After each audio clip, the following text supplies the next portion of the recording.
A Wall Street woman returns home to bury her grandmother, but the dead are not the only ones waiting in the shadows. It begins with a voicemail. Short, mechanical, delivered with a sterile finality. Miss Fuentes, we regret to inform you that your grandmother, Griselda Ramos, has passed away. Please report to St. Francis Mortuary to claim the body. For Rosario Fuentes, it's a ghost from a past she never wanted to revisit. She had escaped all of it. Queens, the small apartment thick with incense and whispers of old gods, the superstitions, the rituals. She had remade herself into a woman of precision and ambition. A top-performing broker in Midtown Manhattan, Rosario lived her life in marble lobbies and power lunches. There was no space in her world for saints made of bone or altars lit by candle wax and blood. But blood calls to blood. And when the past dies, it demands witness. Snow begins to fall as Rosario drives into the neighborhood she once called home. Time has not been kind to the old apartment block, its bricks dulled by soot, windows dim and veiled like shut eyes. The building exhales the scent of memory, of incense and damp wood, of something older than grief. The mortuary director is polite but curt. Her grandmother, undocumented and alone, has no surviving next of kin except Rosario. The storm has delayed city workers from collecting the body. Rosario will have to stay until morning. Only one night, he assures her. Just until the snow plows clear the road. She unlocks the door to Griselda's apartment with a hand that trembles more than she admits. The walls are yellowed with time, the corners heavy with cobwebs and ancestral photographs.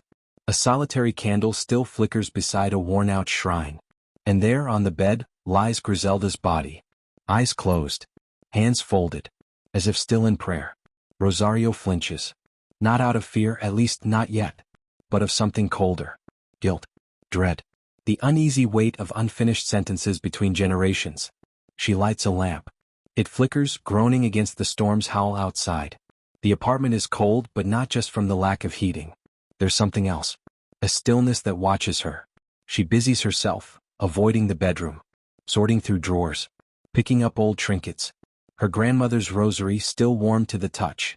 A leather-bound book of prayers and spells, half in Spanish, half in Kikongo. A bundle of dried herbs wrapped in black twine.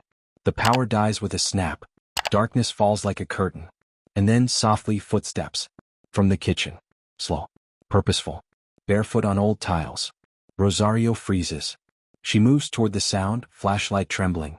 The kitchen is empty. But the fridge door swings gently open. Inside, on the top shelf, sits an animal skull, small, clean, decorated with beads and feathers.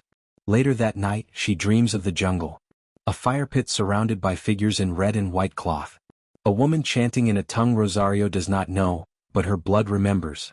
At the center of the fire, Griselda stands, her eyes open and glowing white. She wakes with a gasp. The room is colder. On the mirror, written in condensation, "You came back."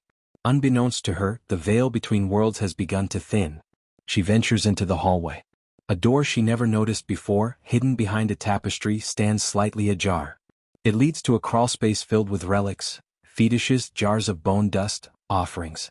On a table rests a journal, its pages filled with Griselda's handwriting, documenting decades of service to the Nana, the priest of Palo Mayombe.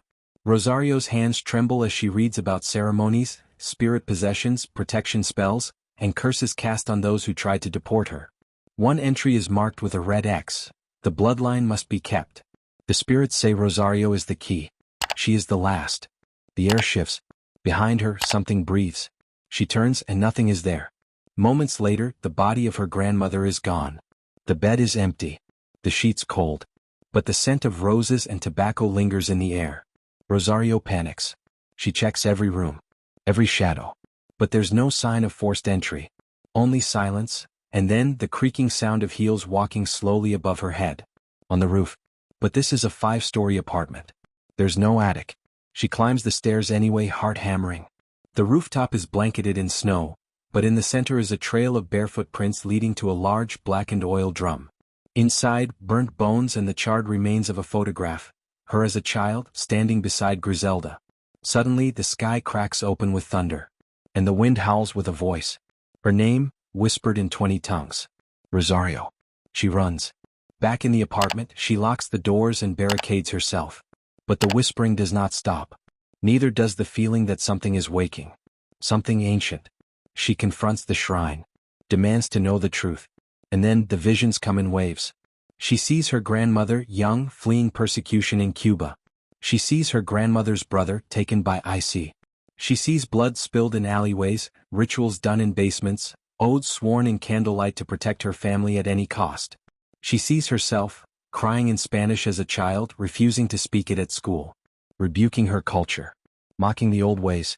And she sees Griselda crying silently in church pews, praying not for herself, but for Rosario's soul. The entity reveals itself at last, a Bacalú, a guardian spirit corrupted by anger. Bound to the bloodline, it blames Rosario for breaking the chain. It wants her not dead but claimed, to serve, to continue what Griselda started. But Rosario does not surrender. She draws from what she knows, logic, reason, order. And from what she now accepts, faith, memory, sacrifice. She rebuilds the altar, performs a ritual to sever the cursed tie, and offers her own blood, her voice, and a promise, to remember. The storm breaks. Morning light filters in through the frost-glazed window. Griselda's body lies once again on the bed. Peaceful. Still. Rosario calls the city. The coroner arrives. They never see the crawlspace. Never notice the symbols now etched in ash on the walls. She leaves the apartment quietly. But before she locks the door, she leaves one thing behind. Her childhood photo, now restored, placed gently on the altar. Outside, the snow begins to melt. And the spirits, at last, go silent.